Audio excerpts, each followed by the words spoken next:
Saludos amigos.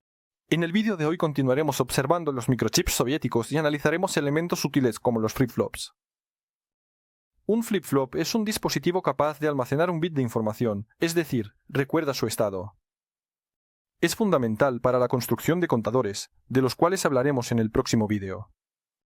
Vamos a entender cómo funciona un flip-flop y qué tipos de flip-flops existen.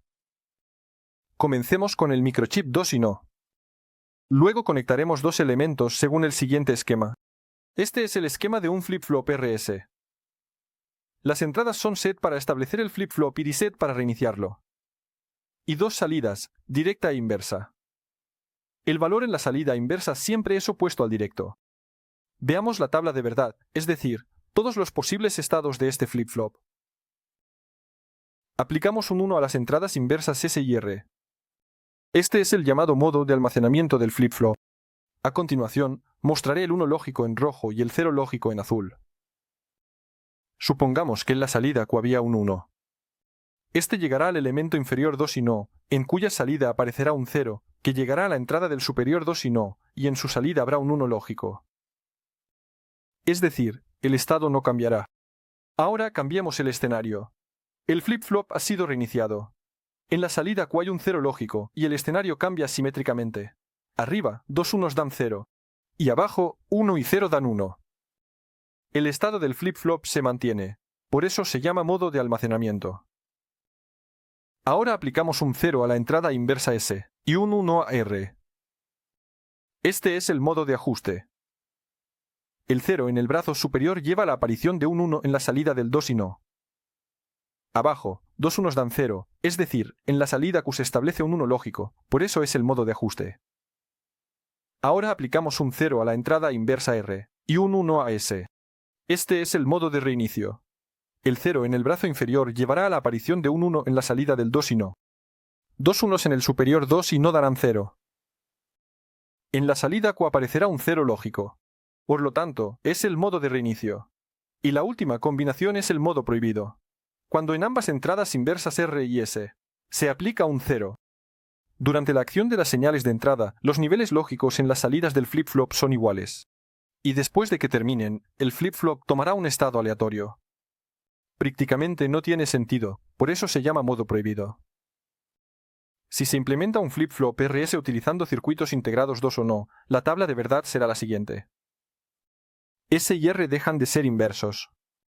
0 y 0, modo de almacenamiento, 0 y 1, reinicio. 1 y 0, configuración y dos unos, modo prohibido. Este era un flip-flop RS estático común, que puede mantener su estado indefinidamente, mientras haya tensión de alimentación. También existen flip-flops RS síncronos, que cambian su estado según la tensión de la señal C. Es decir, se preparan las señales necesarias en la entrada, se da un impulso en la entrada C y el estado cambia. Sin embargo, a todos les confundía el estado prohibido del flip-flop RS, que existe y es inútil. Y por eso se inventaron los flip-flops de IJK.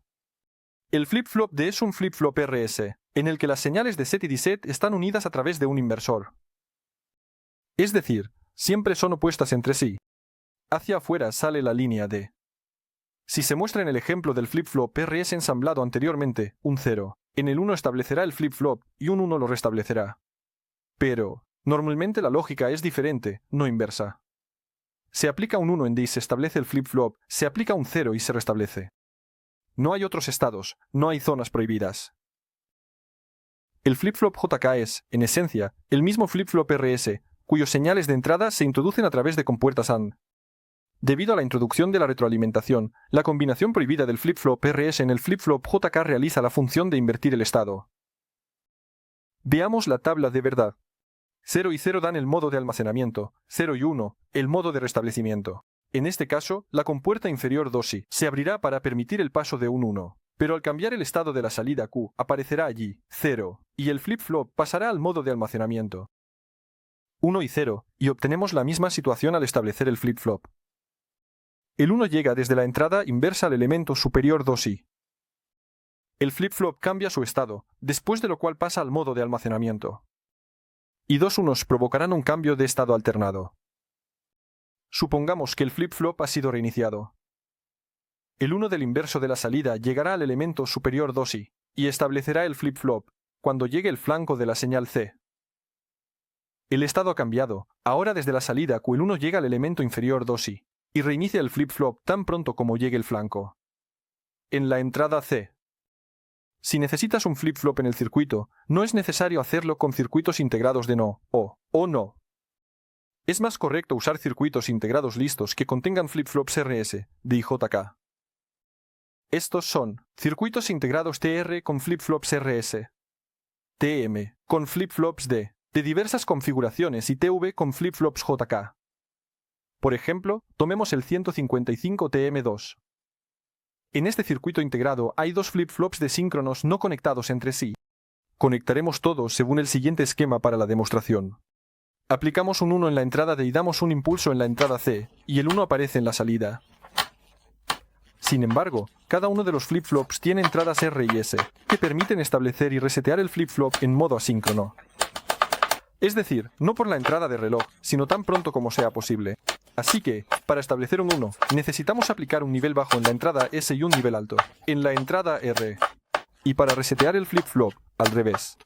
Bueno, vamos a analizar un par de circuitos con estos chips.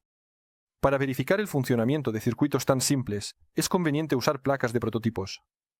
Los circuitos son llaves electrónicas de diversos propósitos. Y más correcto. Para implementar tales circuitos, es mejor usar los chips de la serie 561, ya que tienen un consumo ultra bajo gracias a la ejecución CAMOP. Y el primer circuito es un interruptor con un solo botón táctil. Dado que el flip-flop tiene una salida inversa, es lógico suponer que si montamos el siguiente circuito, conectamos la entrada de A, la salida inversa del flip-flop, entonces al presionar el botón, el flip-flop cambiará a un estado invertido. Este es, por cierto, el llamado flip-flop D. Sin embargo, en la práctica, el botón táctil tiene rebote de contactos. Es decir, en el momento de presionar el botón, en realidad ocurre un cambio múltiple del flip-flop. Sobre las diferentes opciones para combatir este rebote, hablaré en un vídeo aparte. Una de las opciones más simples es colocar un condensador en la línea del botón. Sin embargo, este método no es muy fiable y no se utiliza en dispositivos terminados. No lo recomiendo. Pero, en el circuito integrado TM2 hay dos flip-flops. El segundo lo montaremos según el esquema de un flip-flop T. Y el impulso y el cambio los formaremos con un monoestable, realizado en el primer flip-flop. Un monoestable es un dispositivo que genera un impulso de duración determinada a partir de un impulso de activación. Es decir, en el momento del primer flanco. Al presionar el botón, en la salida del monoestable aparecerá un 1 lógico, que cambiará a 0 después de un tiempo t. Ahora vamos a entender cómo funciona el monoestable. Aquí cabe destacar que lo mostraré usando un ejemplo de un circuito integrado TTL. La lógica será similar, pero tiene sus propias características de entradas y salidas. En el esquema, conectamos las entradas D y S a la alimentación, a través de una resistencia. La entrada C la conectamos a tierra. Todo esto es necesario para reducir la influencia de las interferencias. Mientras que la entrada R está conectada a través de una resistencia, un diodo y un condensador a la entrada inversa y a la alimentación. Al conectar la alimentación, aparece un 1 lógico en la salida inversa. El disparador está reiniciado, espera un pulso en la entrada C. La entrada R está en estado alto. Aplicamos un pulso en la entrada C. El disparador se establece. En la salida inversa aparece un 0 lógico. La capacidad comienza a descargarse a través de la resistencia. El voltaje en la entrada R cae. Cuando el voltaje disminuya hasta el valor umbral de un 0 lógico, se activará el reinicio asíncrono. Es decir, en la salida inversa aparecerá un 1 lógico, que a través del diodo cargará la capacidad, igualando el potencial en el condensador. En principio, se puede excluir el diodo del circuito, pero entonces aumentará el tiempo de recuperación. Echemos un vistazo una vez más a todo el esquema del interruptor. El botón, como fuente de un impulso inestable. Un monoestable que forma un impulso estable y un flip-flop de que cambia su estado con cada impulso. Como fuente de impulso, en lugar del botón, se puede usar un micrófono o un cable que capte interferencias al tocarlo. Sin embargo, en tal caso es mejor usar un conjunto de circuitos integrados que tengan una alta impedancia de entrada. Para conmutar la carga se pueden usar relés, transistores o triacs. Por ejemplo, integreta el esquema en una lámpara. Iluminación para plantas, alimentando los LED a través de un KT819. Durante el funcionamiento, nada se calienta y se puede prescindir de disipadores de calor. Un botón normal está bien. Pero con dos circuitos integrados de flip-flops se puede construir un sencillo candado de código. Echemos un vistazo al esquema. En esencia, aquí hay 4 flip-flops en serie. Los botones necesarios envían impulsos a las entradas C para que el 1 lógico pase del primer flip-flop al último. La aparición de un 1 lógico en el último flip-flop provocará la carga del condensador. Al alcanzar el nivel necesario, la apertura del transistor enviará lógicamente un 0 a la línea R. Este 0 reiniciará todos los flip-flops. En la línea de reinicio también se instalan los demás botones del panel de control. A la salida de este esquema se puede conectar un actuador eléctrico de una cerradura, por ejemplo, de un coche. Y variando la capacidad del condensador, se puede ajustar el tiempo de apertura de la cerradura. Sin embargo, es mejor montar este circuito con la serie 561 de flip-flops, ya que tienen un consumo de energía ultra bajo, lo cual es muy importante para estas tareas. Pero una desventaja importante es que, al saber qué botones son los del código, pero sin conocer la secuencia, la cerradura se puede abrir rápidamente con pulsaciones aleatorias. Sin embargo, se puede complicar la cerradura añadiendo circuitos integrados adicionales de flip-flops y lógica discreta. Estas son unos microcircuitos interesantes. Los flip-flops son elementos básicos para construir varios circuitos complejos. Si te gustó el vídeo, no olvides apoyarme con un like y comentarios. Suscríbete al canal. Y con ustedes estuvo Andrei. Adiós.